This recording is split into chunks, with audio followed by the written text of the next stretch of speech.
Welcome to Soleva's Online Learning. In this session, we answer a question frequently asked by project managers. Does our project need change management? Your instructor for this learning segment is Soleva's Managing Director, Eric Van Slyke. Does our project need change management? That's one of the questions I hear most frequently from both project leaders as well as sponsors of organizational change. There are two important reasons why people ask this question. First, projects are under increased budget pressure, and there's a strong desire to minimize the cost of external resources. Whether the question comes at the beginning of a project or once underway, the concern is whether the project team can achieve the results without the additional expenditure. More often, however, the question is really about whether change management will deliver any value at all. The concern is whether the processes and tools of change management will help the project team execute more effectively. In other words, project leaders are asking, will change management help us get the job done? Or will it make any impact on our organization's ability to achieve the longer-term goals? Even more directly, they're asking, do we have to invest time, attention, and resources in change management to get our target results? Won't we achieve the results anyway? To answer this question, let's start by agreeing upon the definition of change management. Change management is a planned and intentionally executed process of ensuring individuals, groups, and organizations adopt new methods of accomplishing work results. The new methods could be the result of new technologies, new processes, new organization structures, new strategies, or any of a host of reasons for a new order of business. Change management is more than just preparing communication documents or building training tools. It is the comprehensive set of actions required to build commitment and adoption. For those of you used to working on large project teams, the work of change management does not have to be conducted by a separate and dedicated team or individual. It can be part of the work of anyone and everyone who is involved in implementing the change. No matter who's assigned the work, the important part is that there's a planned and intentionally executed process. It's also important that the focus is on the adoption of the new by those affected by the change. In other words, if the organization is committing the time and expense to something new, we want to make sure the organization benefits from it. So with this in mind, the good news for project budgets is that organizations do not need change management. People adapt, eventually. Given enough time and strong enough authoritative enforcement, even the most complex organizational changes do not require change management. On the other hand, change management may be helpful if you find certain conditions present. First, your organizations may want a change to happen more rapidly. Eventually is not fast enough, especially when the change requires a significant investment in technology, or if the change is connected to important operational improvements or new product launches or acquisitions. Change management can accelerate the process of adoption by creating buy-in and commitment, and by preparing people with the information and training they need to make the change work. Another reason change may be necessary is that most organization leaders do not have the personality style, the willingness, or the political capital to force changes onto their organizations. They're not dictators, and they don't want to be. This makes me think of a story about dictatorship. My in-laws live in Italy, and after arriving for a visit a few years ago, I saw Renzo Di Felice's massive 14-volume Mussolini e il Fascismo sitting prominently on the shelf in my father-in-law's office. I was not surprised by his interest in Mussolini because he grew up in Milan during World War II and had told many stories of the difficulty of that time. He was 11 when he bicycled with his friends to see the executed Mussolini hanging upside down in Piazzale Loreto. I was surprised, however, by the size of the biography. It occupied nearly 2/3 of the shelf.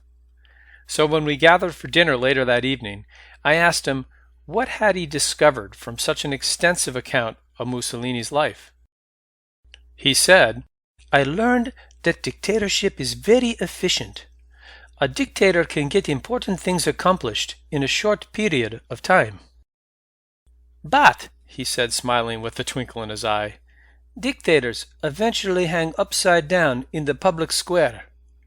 So if your leaders and organizations agree with my father-in-law, as well as the large volume of management research that suggests an authoritative style of leadership is rarely effective in the long term, then change management may be of benefit.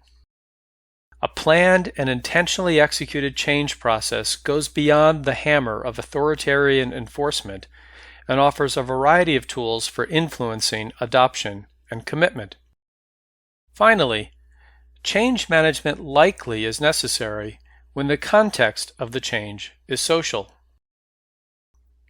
Context refers to one or more of three elements found in every change. 1. The problem the organization must solve. 2. The solution that's been identified to solve that problem. Or 3. The process required for successful implementation of the solution. To help define this social context further, I'd like to share with you a framework for understanding organization problems and solutions. All organization challenges fall along a continuum that identifies whether the challenge is technical, social, or somewhere in between. Technical problems have the following characteristics. First, they are easy to identify. For example, my computer won't turn on. Second, they usually lend themselves to quick and easy solutions. Plug it in and press the start button. Next, they also can be solved by an expert or an authority.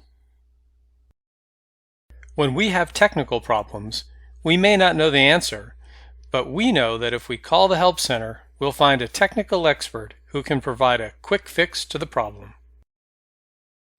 Technical problems generally require changes in just one or a few places and often contained within organizational boundaries. Say my computer still isn't working even though it's plugged in and the power button is switched to on. I might learn that everyone on my work team is having the same problem. So we'll check to see if the network is out or a circuit breaker is preventing power from reaching our computers. In other words, the problem can be isolated to a limited area and resolved by going through a step-by-step process. As a result, people are generally receptive to technical solutions. They know they don't have the expertise and welcome the expert. Once we confirm the computer is plugged in and the switch is in the on position, we all welcome the technical assistance to identify the root of the problem. The final characteristic of a technical challenge is that solutions can often be implemented quickly, even by edict. Once the technician identifies the problem, we have a clear path to solving it. Social problems, on the other hand, are trickier because they have the following characteristics. First, they can be difficult to identify. Say we're trying to fix an inefficiency in our operations. The cause is unclear because the inefficiency could be caused by poor technology, poor process, poor execution and performance, or some combination of them all. As a result, social problems are easy to deny, and people often resist even acknowledging those challenges. We'll often hear people say things like, "The problem isn't in our department. We're inefficient because the problem's in other departments." You'll recognize a social problem when you hear denial and finger pointing. Social challenges also often require changes in roles, relationships, approaches to work, and sometimes even values and beliefs. In other words, we're changing something very personal, or something that has a personal impact. This kind of impact creates another characteristic. Social challenges require that the people with the problem be involved in the process of solving it. That's because often the people with the problem have information critical to helping us solve the problem. As an example, let's say we're implementing a new administrative technology. We can't just tell end users that the reports have changed, because that output provides the information they need to do their jobs. If we decided to dictate those new reports, we'd hear lots of complaints from those end users, or more likely, we'd hear complaints from the senior leaders who receive the reports. So if the new technology requires a different report configuration, we have to involve end users in that change process so they at least are aware of the changes. But better yet, they actually help to shape the changes to the technology so that it meets both their needs and the structure of the new technology. This need for involvement points to another characteristic of social challenges. They require change in numerous places and often across organizational boundaries. The changes are multidimensional. To configure the technology, we would have to make sure the new reporting worked for every division.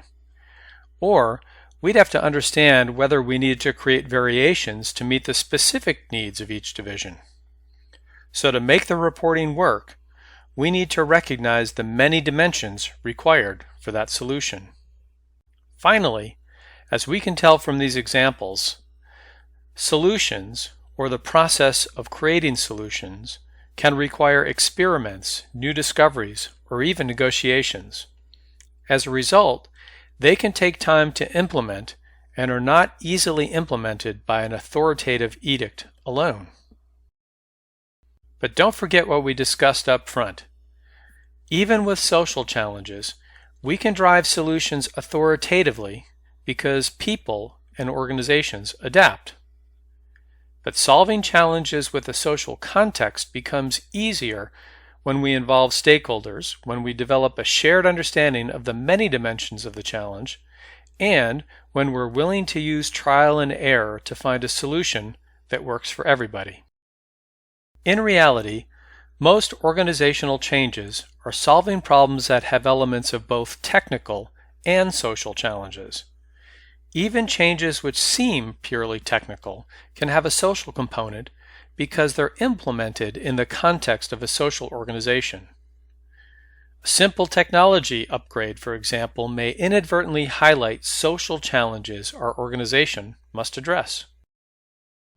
Let's say we want to upgrade our project management software from a locally hosted version to a cloud-based enterprise version. Our primary goal is to put a tool in place that would give leaders insight into project status at the push of a button, rather than gathering updates project manager by project manager. Even if the upgrade doesn't really change anything for end users, we might discover other issues along the way. We might find that there's inconsistent use of a structured project management process, or that there's confusion about roles and decision-making governance, or that there are some project managers that question the need for and the cost of the project management software itself. We can put the technology in place without addressing these social issues, but we'd risk wasting time and money if these problems prevented people from using the new technology, or if the reports proved inaccurate because of poor data in the tool. Most organization problems are rarely simple technical problems, and our approach to change must take this into account. So what's the bottom line? Does your project need change management? No. People adapt. But the more the context of the change is social, the more change management becomes a useful tool to increase the likelihood of successful adoption.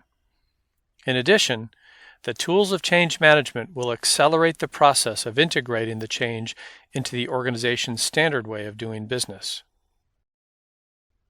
To help you identify whether your project would benefit from change management, we've created a list of questions to ask before you get started with your project.